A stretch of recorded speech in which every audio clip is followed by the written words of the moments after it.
Assalamualaikum warahmatullahi wabarakatuh. Saya Indra Permana, mahasiswa STIS April Sumedang, akan menjelaskan tentang mata kuliah Administrasi Keuangan dengan judul Utang Negara. Yang pertama, bahasan materi. Pertama, pengertian utang negara. Yang kedua, utang negara dalam APBN. Yang ketiga, fungsi utang negara. Yang keempat, tujuan pengelolaan utang negara. Yang kelima, jenis-jenis utang negara. Yang pertama, pengertian utang negara.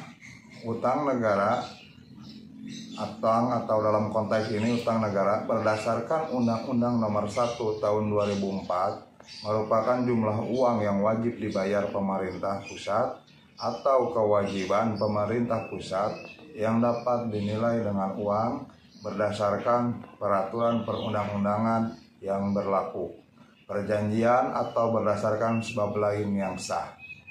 Undang-Undang Nomor 24 Tahun 2002 tentang Surat Utang Negara mengatur ketentuan penertiban mengenai bentuk surat utang negara dalam bentuk warkat atau tanpa warkat.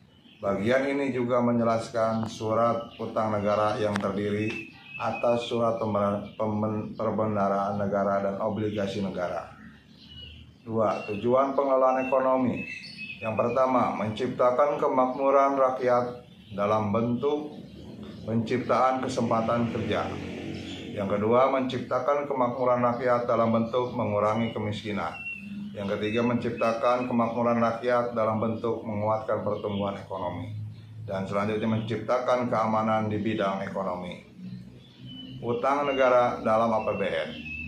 APBN Indonesia hingga kini masih dalam menerapkan sistem penganggaran defisit.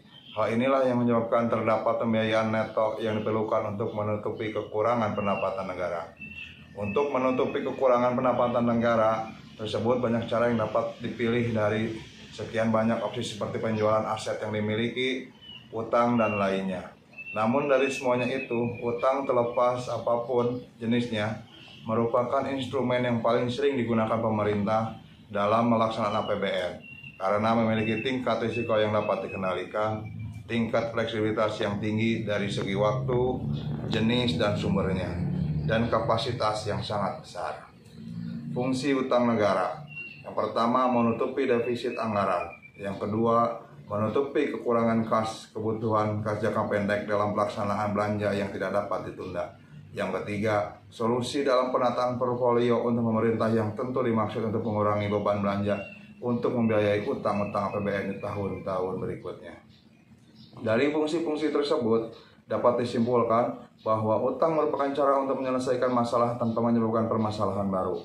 Namun pendefinisian ini baru dibenarkan bila dapat dikelola dengan baik sesuai dengan perencanaan yang telah ditetapkan. Tujuan pengelolaan utang negara jangka panjang, mengamankan kebutuhan pembiayaan APBN melalui utang dengan biaya minimal daripada tingkat resiko terkendali, sehingga kesinambungan fiskal dapat terpelihara. Mendukung upaya untuk menciptakan pasar surat berharga negara yang dalam, aktif, dan likuid. Jangka pendek, memastikan tersedianya dana untuk menutup defisit dan pembayaran kewajiban pokok utang secara tepat waktu dan efisien. Jenis-jenis utang negara. Pinjaman dalam negeri, pinjaman luar negeri. Yang kedua, surat berharga negara, surat utang negara, surat berharga syariah negara. Contoh utang negara. Selama beberapa tahun terakhir, utang Indonesia ke Cina naik cukup signifikan. Selain itu, Indonesia mulai meningkatkan penggunaan mata uang Cina yuan dalam transaksi luar negerinya. Kedua, hal tersebut menghadirkan risiko yang perlu diantisipasi Indonesia agar tidak mengalami kasus seperti Sri Lanka yang harus kehilangan mayoritas sahamnya di sebuah proyek pelabuhan karena gagal membayar utang kepada Cina.